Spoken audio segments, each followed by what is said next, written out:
Hey guys.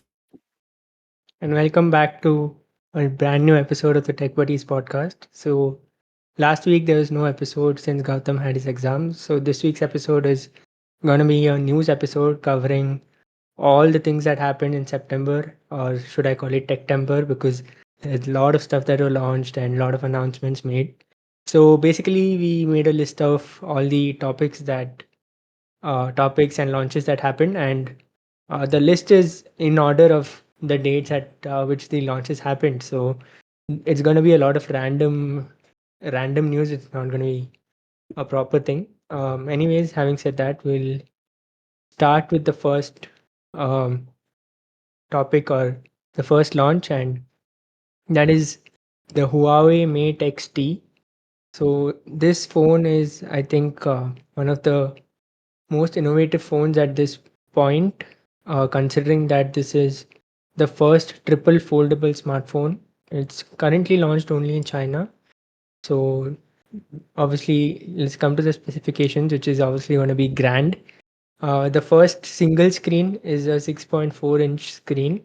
Then you open it once, you get a dual screen, which is 7.9 inch. And then you open it completely, you get a triple screen with the whole thing, which is 10.2 inches. And the whole phone, like if it's on the single screen only, then the thickness is 12.8 only. And that is, I think, a big deal. I mean, some people were comparing the Mate XT and the Z Fold 6, and the Mate XT was thinner almost thinner or almost the same thickness as the Z Fold 6, and the Z Fold 6 is just like once folding. uh, so that's like a huge innovation there. Coming to the other specs, you get a 90 hertz refresh rate LTPO panel. I don't know why is it 90 hertz. They could have just gone all out, since this is like their most premium phone, or maybe there was some hardware limitation. 1440 hertz PWM doing, so that's a good thing. The processor is their own in-house Kirin 9 series processor. It's not announced by the brand yet which processor they are using, but rumors suggest that the Kirin series of processors are slowly catching up with the global markets ever since US has cut off China from manufacturing or using components from the big manufacturers. So Huawei has been developing the whole thing like from scratch. So the Kirin 9 series might be still a 6nm or a 9nm processor, while the industry is moving on to 3nm. So that's where they're behind, but they're slowly catching up. Camera wise, you get a 50 megapixel main sensor, 12 megapixel ultra wide, and a 12 megapixel telephoto. 8 megapixel front camera. So that's kind of um, lackluster, I think. You get a 5600 mAh battery, 66-watt wired charging, 50-watt wireless charging. Wi-Fi 5. I mean, right now Wi-Fi 7 is the standard, so I don't know why is it still Wi-Fi 5, but I think you'll have to consider the limitations that the Chinese market has because of the US China Rift. So that is that. And the phone overall weighs 298 grams. So that is that. Before I show you guys some pictures, I think, and get maybe Gautam's thoughts if he has any, um, let me quickly tell you guys the price, which is really expensive.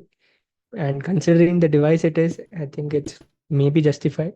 For the 16 GB RAM and 256 GB storage, the price is around 20,000 yuan, which is approximately 2,35,000 Indian rupees, or 2,800 US dollars.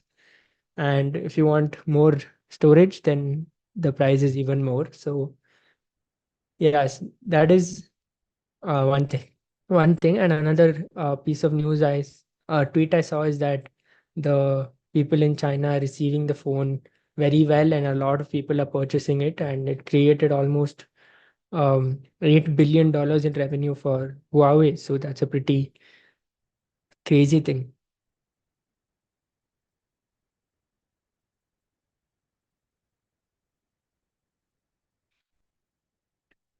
Also in the box, you get like everything possible. You get the phone of obviously, then you get like a car plug with the ports. You get a Huawei buds. You get a case, of course. Then you get a charger with two cables. I don't know, 66-watt charger with two cables.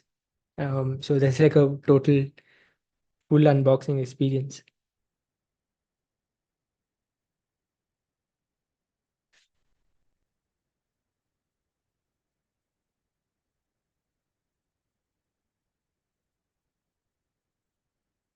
And even the thickness of this phone, some people are comparing with the Samsung, if I can pull that up. And it was almost as thick as the Samsung Z Fold 6 here.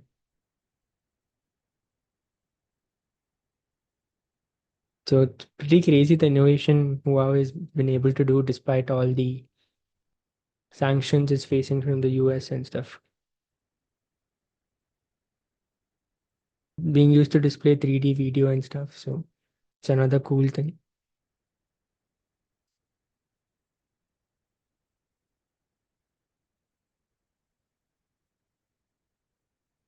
I think can move on to the next topic, which is an interesting phone from Techno, which is under 15K in price, but it includes AI features, which my iPhone 15 doesn't have. So let's talk about that. So it's the Techno Pova 6 Neo 5G, and the price starts at 12,999, and there's also 1,000 rupee bank discount. The AI features are AIGC Portrait, AI Magic Eraser, which is common in all AI cutout. So basically, you can just isolate the background and pick out your portrait, or maybe it's an animal, and create a sticker out of that. AI Wallpaper 2.0, AI Artboard, and Ask AI. Other specs, it's powered by the Dimensity 6300 processor. You get a 120 Hz display, a 108 megapixel camera, and a 5000 mAh battery with 18-watt charging, IP54 rating, and NFC. And this phone obviously is like every budget brand tries to do, look similar to the iPhone as well. The main highlight, though, like I said, is the AI features. That is the only interesting part of this phone. Gautam, you have anything to say, or you can move on? I'm personally not a fan of AI features and things like that. Like, I don't think so it's really needed, but I guess if you're getting it, it's always nice to have it. But it's good to see that like phones are at this price range are also getting these AI features. In fact, we might have a video coming up sometime soon on like some advantages to getting cheaper phones. So if you guys are interested on what advantages there might be, then stay tuned for that video. But I guess we'll move on to the next topic. Yeah, the next topic might be interesting, and that is the PlayStation 5. PlayStation has launched the PS5 Pro, and it's coming in November for sale, and the price is $699. I think it's been increased from the PS5 by around 100 $200. The upgrades from the PS5 are that it comes with a 2 TB SSD. There's no disk drive. It's all digital now, so you'll have to purchase the digital games. Um, but the design has been changed a bit, but it's not so much that uh, the PS5 accessories are not compatible. It's built with the goal to now play games in their quality graphics modes at 60 FPS instead of needing a performance mode. There's an upgraded GPU, which is 67% more compute units than the PS5, and 28% faster memory and 45% faster rendering. There's 2 to 3x faster ray casting to provide better reflections and lighting.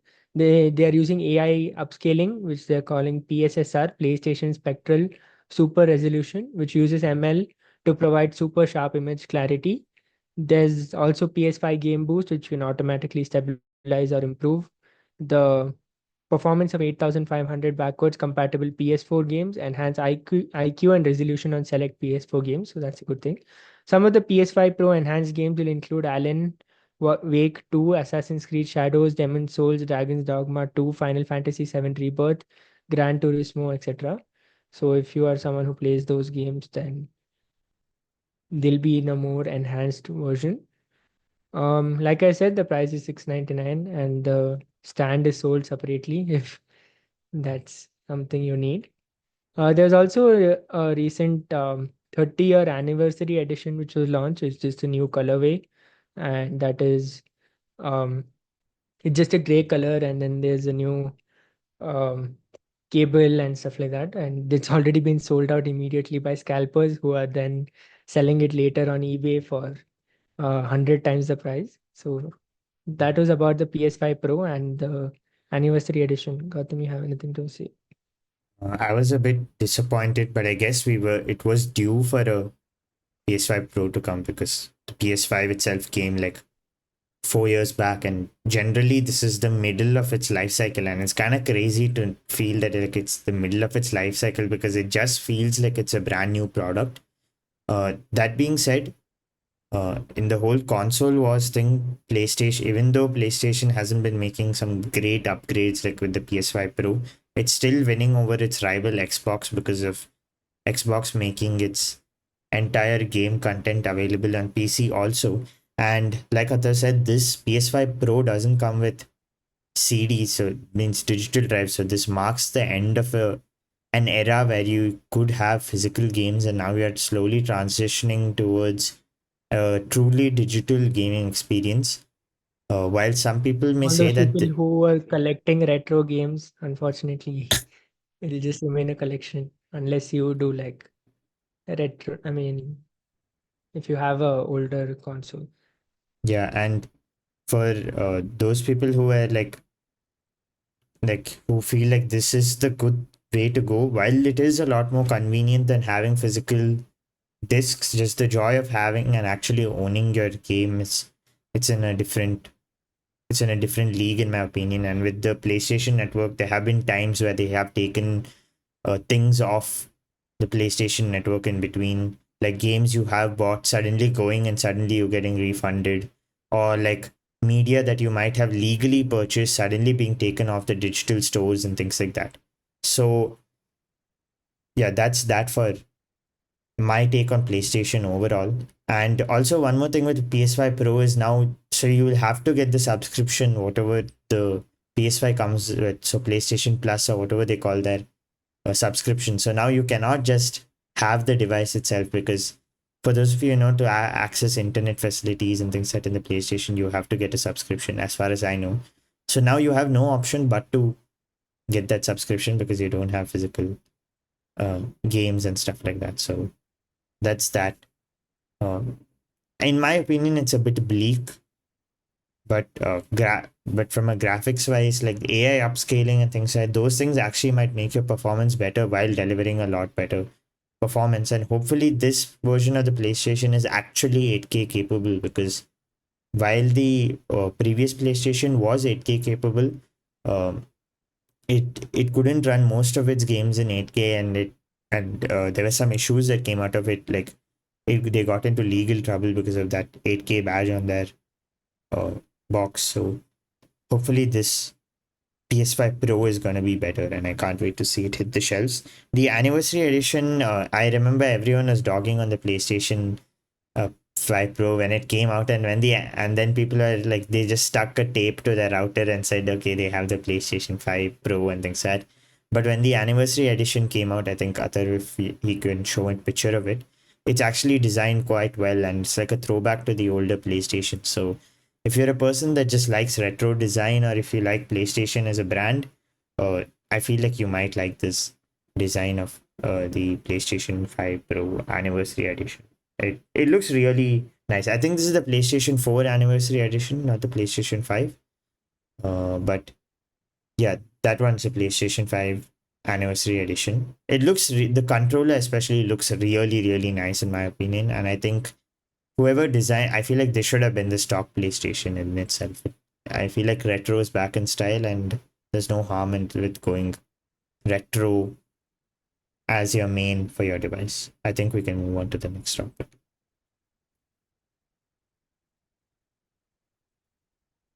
Yeah, the next topic is Manu Kumar Jain, who was the ex CEO of Xiaomi, um, has now like joined a new AI company which is called G42, and basically it is a company based out of the UAE, and they have launched a new Hindi large language model which they are calling Nanda, and It was introduced at the UAE India Business Forum in Mumbai, and this milestone announcement was made in the presence of all the dignitaries, including the Crown Prince of Abu Dhabi, and even the Commerce Minister Piyush Goyal was present.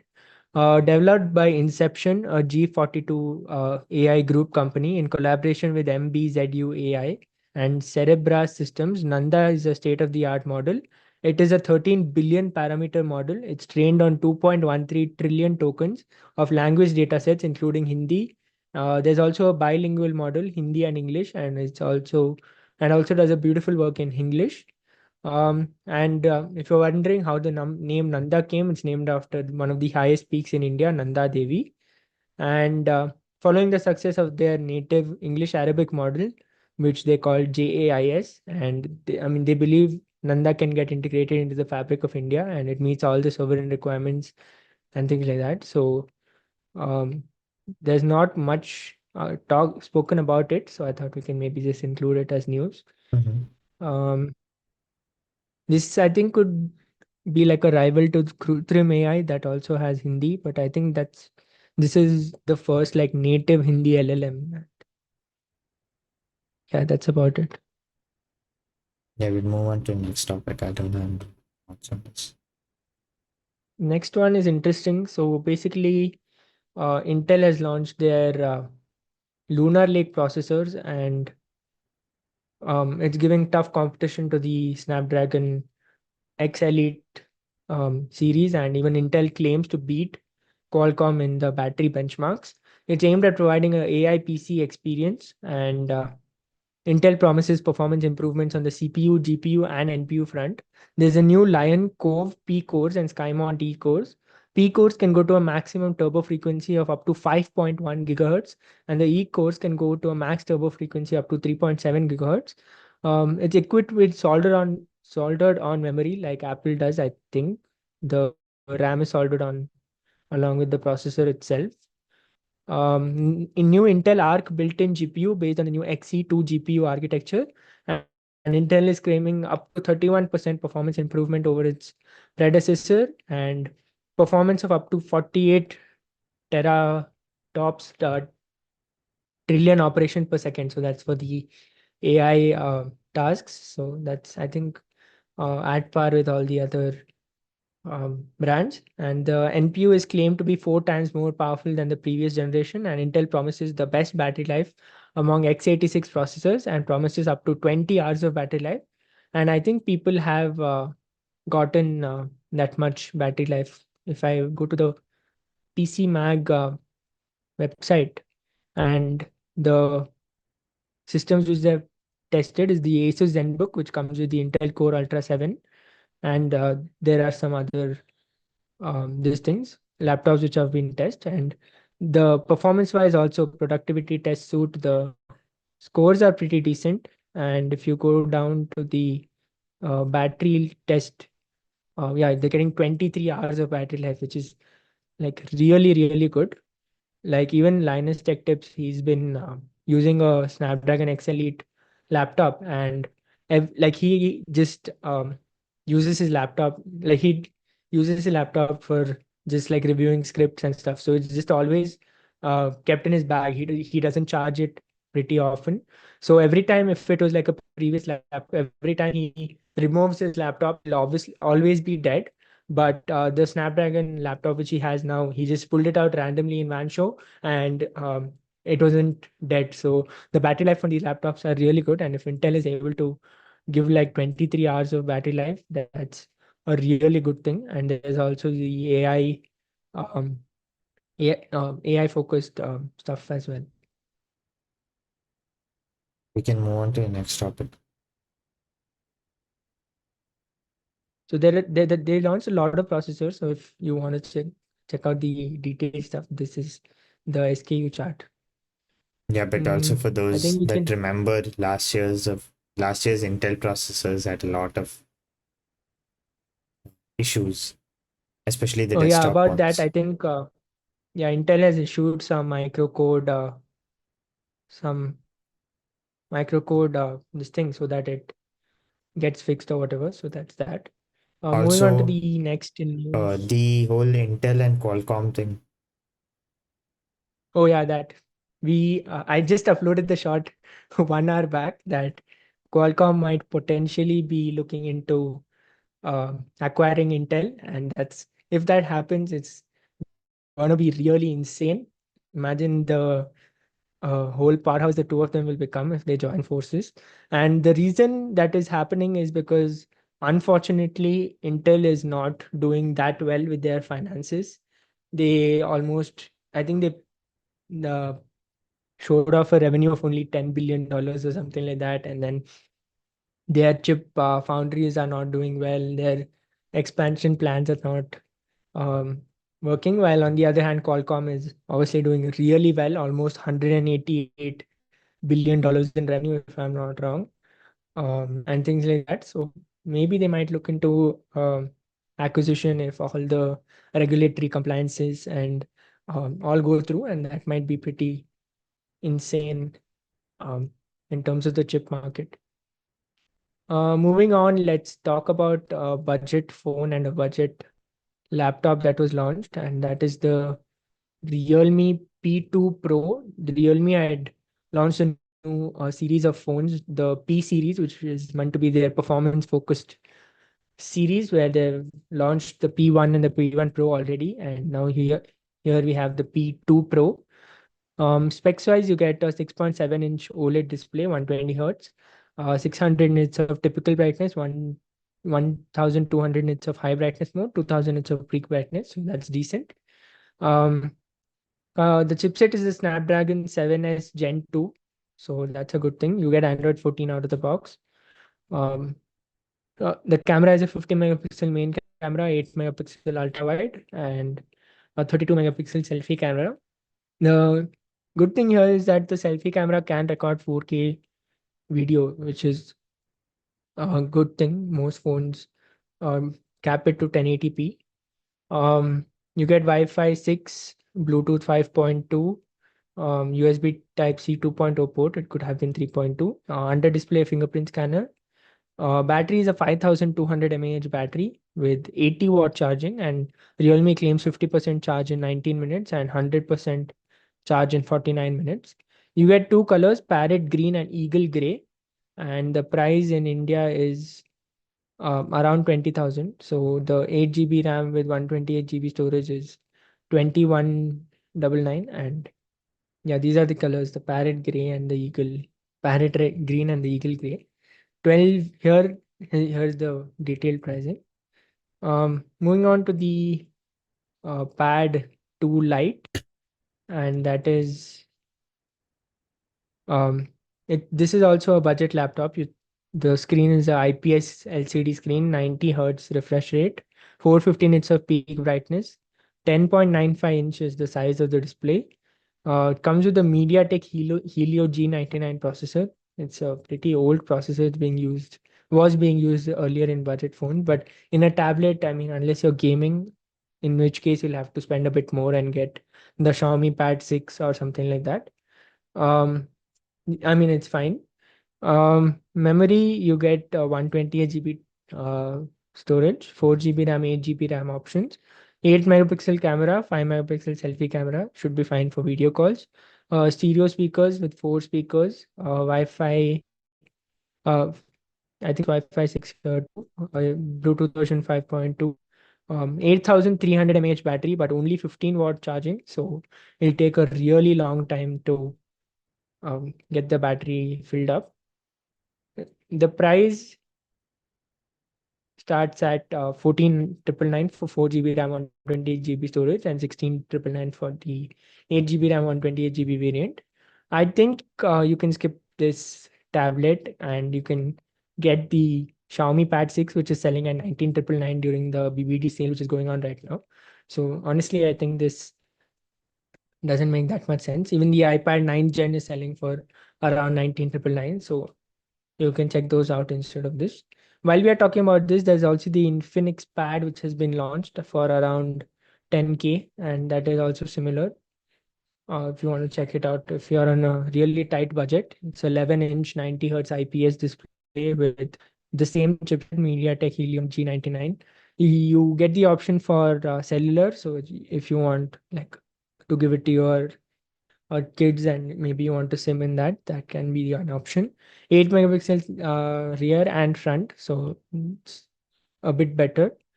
And yeah, the battery is 7000 mAh here with 18-watt charging, which is a bit better than, yeah, I think the price is around 10K for this, if I'm not wrong. Let me It quickly seems confirm. decent, but I think that they should have just offered it 6 GB RAM from the beginning itself. 4 Yeah, GB RAM Infinix is Pad too less. 10,999 is the price on Flipkart. So this is at least like way better than the um, Realme Pad. Yeah. It almost comes with the same features, but it's almost like 5 to 6K cheaper. So yeah, you can check this out if you're on a really tight Also, budget. this one has like what third party pen support? Was it this one? I don't know. Okay, I think I remember watching a video or something. Yes. Yep. So that was that. Moving on to the next topic. Sony has launched new headphones. So Sony has launched their Sony Ace headphones in India, and the price is definitely not cheap. 39,999. It's almost getting to This the is not territory Sony, of this is the, Sonos. oh, Sonos, my bad. Yeah, Sonos, this thing. I almost confused it with Sony.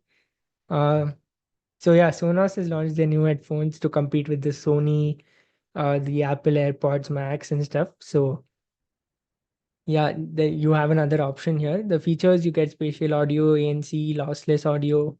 Aware mode is probably transparency. Dolby Atmos. They're claiming 30 hours of battery life, dynamic head tracking, rapid charging, USB-C and 3.5 Bluetooth, wear detection. It works both with Apple and Android. I think this design looks pretty good compared to the Apple ones at least, and I think the cushions are more soft and stuff like that. Um, yeah, so you have another option if you have enormous amounts of money to spend to buy a pair of headphones. Moving on, let's talk about the ASUS laptop, ASUS ProArt PZ13. It's launched at a price of 1,39,990, and it's a fully fledged Copilot Plus PC coming with the Snapdragon X Plus CPU. It has a 45 tera operations per second NPU, integrated story cube and AI noise cancellation, 6 GB of LPDDR5 memory, and 1 TB SSD. I'm not sure if this is a misprint because 6 GB of RAM is pretty less, or it might be 16 GB. It was a typo. 16 is to 10 3K Asus Lumina OLED display with 60 Hz, DCI-P3 color gamut, IP52 rating. The laptop weighs only 850 grams and it's 9 thin. IP You rating get for a Wi-Fi laptop 7. is kind of rare. Yeah, I mean, Asus has just given it. You get dual cameras, 5 megapixel IR front and a 13 megapixel rear camera. So that is interesting.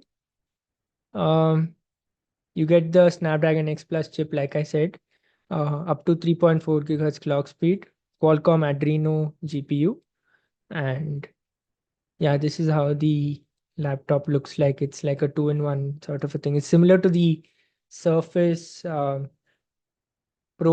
Surface Pro 9 or something like that, which comes with a detachable uh, keyboard and you have the stand at the back.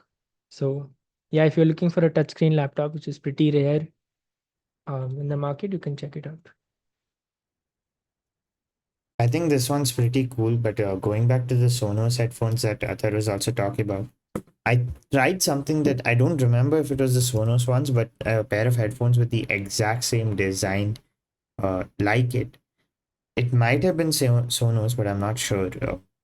It looked exactly like this, and I wore it, and it was actually really good. It was at like something equivalent to a Reliance Digital, like that kind of shop, and it had a couple of Mm-hmm. headphones. So I tried the top end Bose, the top end the XM5s, and Mm-hmm. even the headphones that look like this, and Yeah, this all was of them were probably launched abroad a bit back. I remember, I think MKBHD made a video about it, so it okay. might Then have been it's abroad definitely before. this. headphones that I tried. It was connected to a PlayStation, so I wanted to try out the PlayStation, and I didn't know how to use the PlayStation, but at least I put on the headphones, and they were really, really comfortable. It felt very well built, and this kind of reminded me of the AirPods Max a bit, even though the design is different. Like the premiumness of this product and the AirPods Max are very similar, and I think that's not only my opinion. I feel if you ask others also, they might share that opinion. But I think yeah, we can move on to the next topic. I You don't have want to anything delay. more to say about the laptop? The lap. I'm honestly kind of rooting for Asus as a brand in itself because Dell and Yeah, they're doing HP. pretty well in the laptop space if you look Yeah, at it. but I feel like their gaming laptops are the only laptops that are actually keeping them alive. I think their Yeah. consumer laptops also, like the non-gaming ones are quite good, but I think they really need to build that trust in India with opening up a lot of shops, and then Service word of centers. mouth and things is what they need to really nail down, because their products aren't bad. If you just go from a price point perspective, their products are good. I Let's move on to the next topic. Yeah, the next phone is the phone which we were hyping in the previous episode, and that's the Vivo T3 Ultra. So it's been launched in India, and the price it was launched at is 31,999. But I think in the sale it's going for lower. So under 30K, this seems to be a good option. Like I said in the previous episode, you get a 6.78-inch 1.5K OLED, 120 hertz refresh rate, 4500 nits of peak brightness, but I don't know what's the high brightness mode. It should be around 1500 or 1200. The chipset being used is interesting. MediaTek Dimensity 9200 plus. This is almost like last year's flagship chipset. You get Android 14 out of the box, 50 megapixel Sony IMX 921 main sensor, 8 megapixel ultra wide, and a 50 megapixel front camera. 5500 mAh battery with 80-watt charging. IP68 rating, USB 2.0 port, it could have been 3.2. Bluetooth version 5.3, Wi-Fi 5. That's pretty bad. I mean, since it's 2 generations older, they shouldn't have done cost cutting this way. You get AI features like the AI eraser and all of those. Um, Overall, apart from the Wi-Fi 5, I think it's like a decent phone under 30K. It comes with all of the good stuff. And another interesting thing is that Vivo has rolled out their Android 15 update even before Google or Samsung has. So kudos to Vivo for that.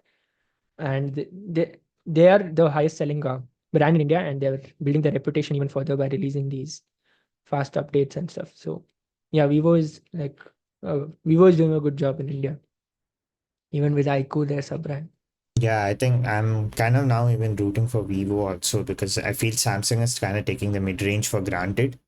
I think the Yeah, M53 or whatever is coming soon, but or M54, I don't remember. M55. Yeah, M55, Yeah, I it don't came even. already. Yeah, I feel like their mid-range phones have completely lost relevance in itself. They kind of killed the A series by making the bezels so bad, and then unifying the design was a good move, but older processors making the bezels in the front bad, they killed the A series. M series, they haven't been bothering to update most of the phones. F series is also nearly dead. So I don't know what Samsung has in plan. The S23 FE, as we know, in my opinion, it's a fail. Worse than the S21 and the S20 FE, which were, in my S24 opinion, FE has come out and it's horribly priced. We'll talk about it later. It's coming up. But yeah, yeah, and in like my opinion, the S21 and the S20 FE, it was the best with the S20 FE. The S21 was a slight letdown, but still a solid phone, still a good recommendation to people. Even though it had some heating issues and things like that, it was still a premium phone. But when it just came to the newer versions, it completely lost the spark. And I think what Samsung has realized is a lot of people are going upmarket. They are focusing on selling off their older flagships, whether it be the older Ultras or the older non-Ultra S Galaxy yeah, lineup of going phones. for good deals on the BBD sales. So Yeah, yeah, so I feel Samsung is only targeting that after sale market, or maybe offline they have something going on for them. But apart from that, I don't see. I am disappointed with Samsung's trajectory, especially in the budget lineup. When we come to their peripherals, their watches and stuff, it's another scenario, but for the phones right now, I'm kind of disappointed. We'll move on to the next topic. The Lava Blaze 3 was launched, and it's their budget phone at it was launched at 9,999 or 10,000 rupees. For that, you get a 6.56-inch HD plus 90 hertz LCD display, MediaTek 6300 processor, 6 GB of RAM with 128 GB storage, 50 megapixel plus 2 megapixel rear cameras, and 8 megapixel selfie, dual stereo speakers, and a glass back. 5000 mAh battery with 18-watt wired charging. Um, I think it's a decent phone. I think you should wait for the Lava Agni 3, which is coming up, which will obviously be at double the price, but it'll be a way better phone. So yeah, that if you're on a really tight budget or you want to give it to your parents, grandparents, it could be a good phone. Moving on to the next one, which is the Honor 200 Lite. Honor adds another phone in their Honor 200 series. They have their Honor 200, Honor 200 Pro, and it's the Honor 200 Lite. The pricing is 15,999 for Acha, that's with discount. So the MRP is 17,999 for 8 GB RAM and 256 GB storage. There's no other SKUs for the RAM and storage. Coming to the specs, it's a 6.7-inch FHD plus 190 hertz AMOLED display. Up to 2000 nits of peak brightness. I don't know the high brightness mode. 3840 hertz peak hertz PWM dimming. So that's a good thing during, like if you use your phone in extremely low brightness, there won't be flicker. The chipset being used is a Dimensity 6080 processor, and like I said, 8 GB of RAM, 256 GB storage, Android 14, dual SIM. So it's not like eSIM option. 108 megapixel main camera, 5 megapixel ultra wide, and a depth camera, 2 megapixel macro and depth, 50 megapixel front camera, side mounted fingerprint sensor, USB-C, um, 4,500 mAh battery with 35-watt charging. Honestly, I don't think you should consider this phone. I mean, first of all, Xiaomi is like, Honor is like a um, new brand, sort of. It's just made their comeback. And I mean, this, you get like a dynamic island sort of a design and things like that. So if you want people to assume that you have an iPhone, then you can check this out. Apart from that, it has nothing going for it. Um, Having said that, I think we can And knowing close Honor, this they looking at won't have topic. dynamic island specific features or anything that, or It's you just will like a face pill. bugs. Yeah. So normal Android phones, it's most of them just have that circle in the top, so it's a smaller one. Here, you might actually miss out on some content or something like just because of that pill at the top. And I don't know, they were determined on copying Apple. They might as well have copied the glass also and just made it complete copy of Apple's. I don't know why they stopped and And planned to this is another redesign the camera misleading layout. thing. Most trusted smartphone brand, CMR Connected Consumer Survey 2024. I mean, this is definitely not in India at least. I mean, they hardly have any phones, and how can they be the most trusted smartphone brand? So Exactly. don't fall for such marketing tactics. So, moving on to the next phone, it's the Motorola Edge 50 Neo, and Motorola has been launching back-to-back phones, and all of them are good. But the only problem in Motorola, like we have been saying every time Motorola launches a new phone, is the software update situation. They're promising 3 years, 4 years, and they're promising 6 years of updates with this phone, if I'm not wrong. Yeah, 5 Android updates they're promising with this phone, but I don't know how early or how late will they provide it. So that's the only drawback of Motorola right now. The price of this phone is 23,999 for 8 GB RAM and 256 GB storage. Coming to the specifications, you get a 6.4-inch 1.5K OLED LTPO display, 120 hertz. So it's slightly smaller than the 6.7-inch big boys you get out there. MediaTek Dimensity 7300 chip, LPDDR4X RAM, UFS 2.2 storage, Android 14. Like I said, they're promising 5-year Android updates, but don't expect that you'll get it immediately.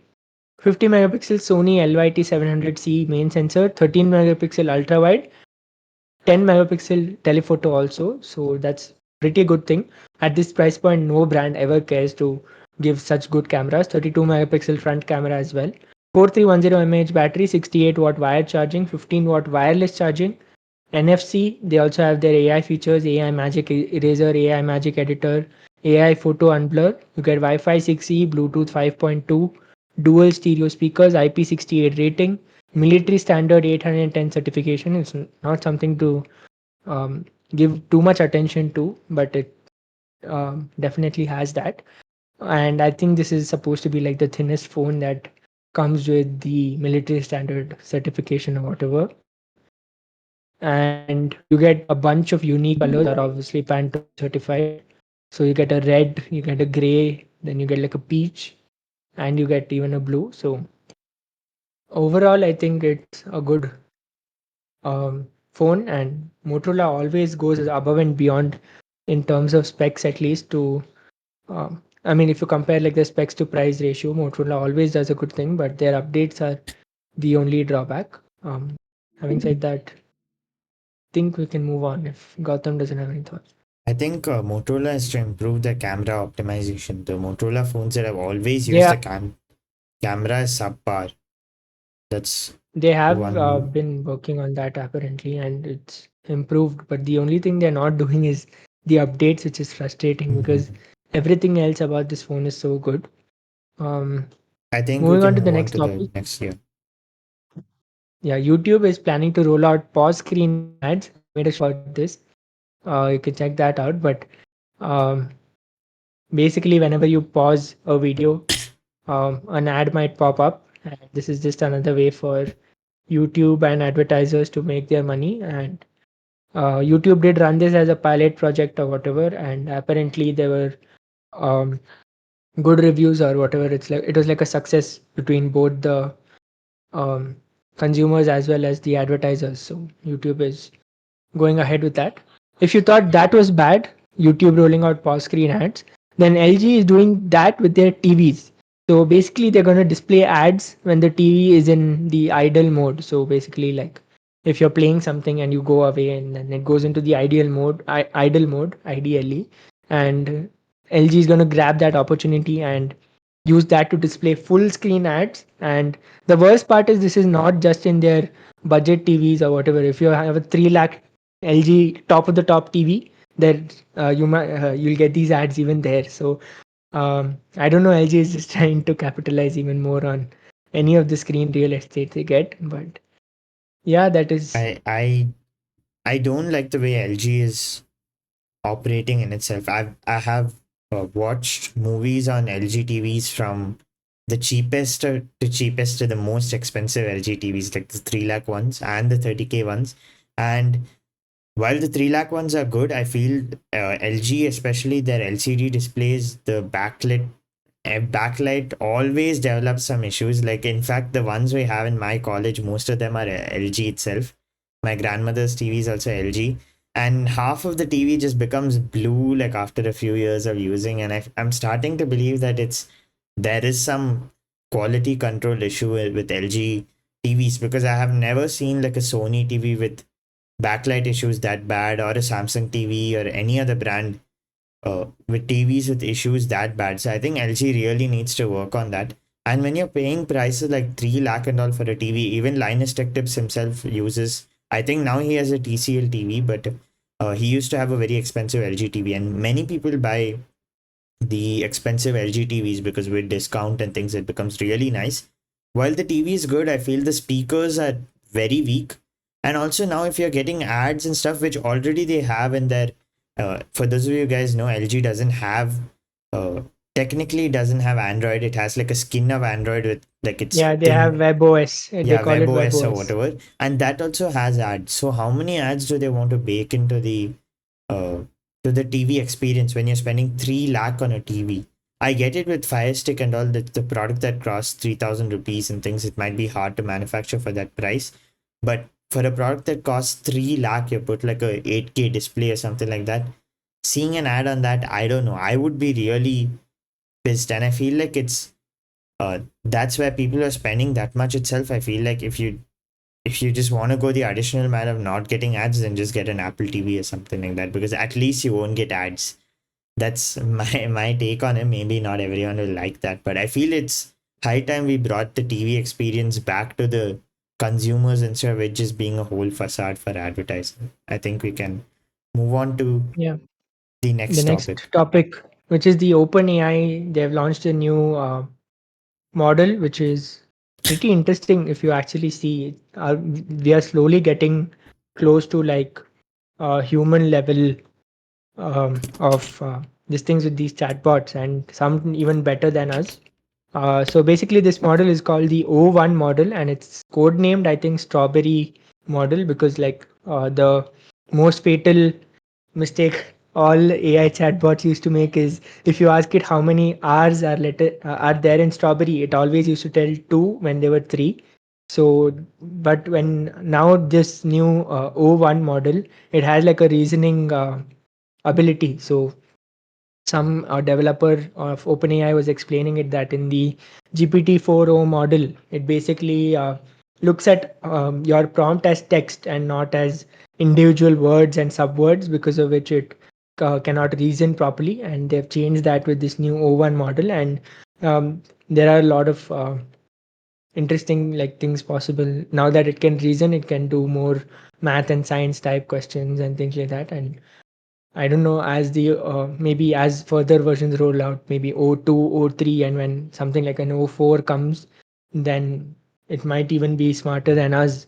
So I think it's already smarter than us right now. So the It's future is going to already be pretty smarter than most dystopian. people. In fact, I remember the someone showing. I saw a video recently with the ChatGPT bot that they had demonstrated in their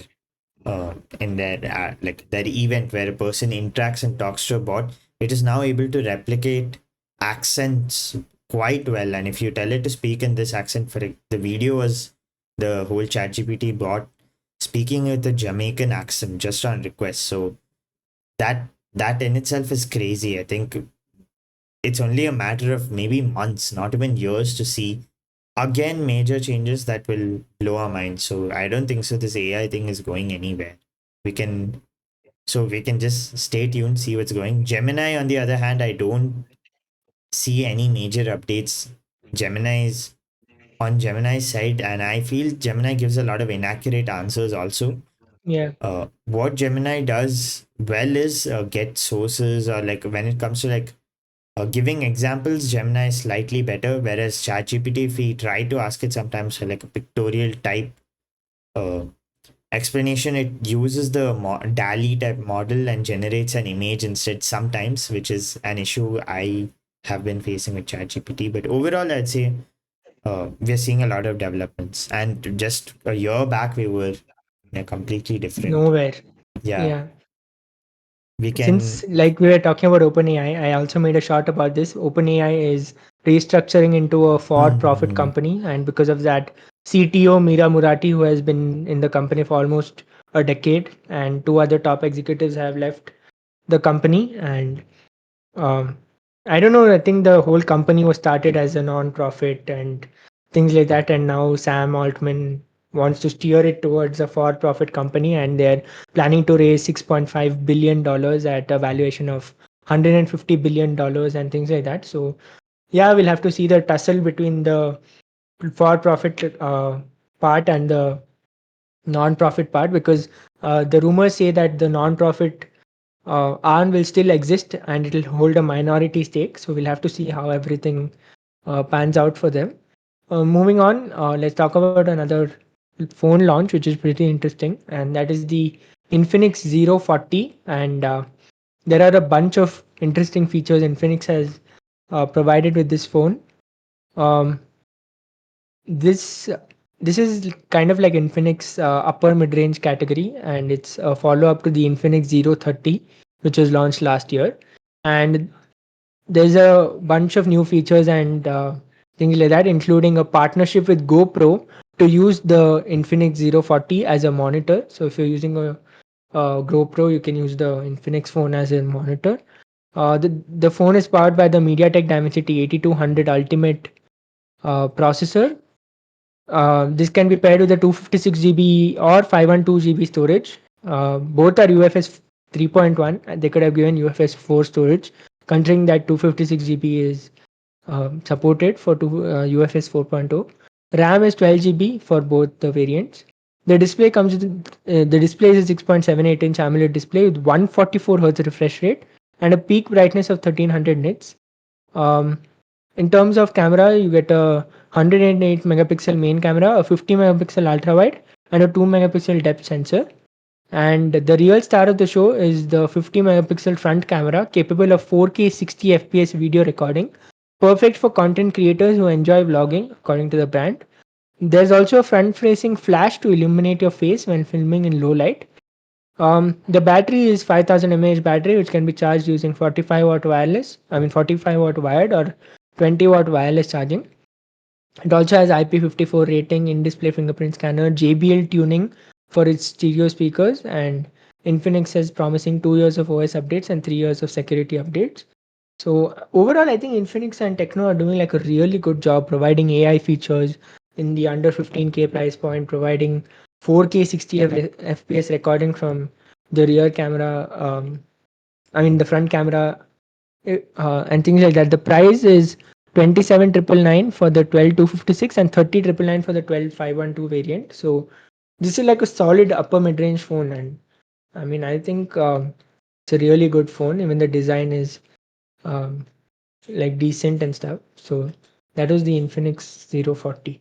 So the episode is getting pretty long, and we have a bunch of heavy topics, heavy in the sense like important ones, and we think it won't get that much attention if it's towards the end. So we are planning to split this into two episodes, one which all the way till here, which will come out today, which is Sunday, and then we'll decide when to upload the other episode. So we'll name this as part one, and the part two will come out maybe on Wednesday, hopefully, if everything goes according to plan. So that is that. If you're listening on Spotify, follow, give us a rating. If you're on Apple Podcast, subscribe and leave us a review. This goes out on YouTube as well. So that's something new. If you're watching on YouTube, do leave a comment of what you think about any of the topics if you have any opinions. Catch you guys in the next episode, hopefully pretty soon. Bye.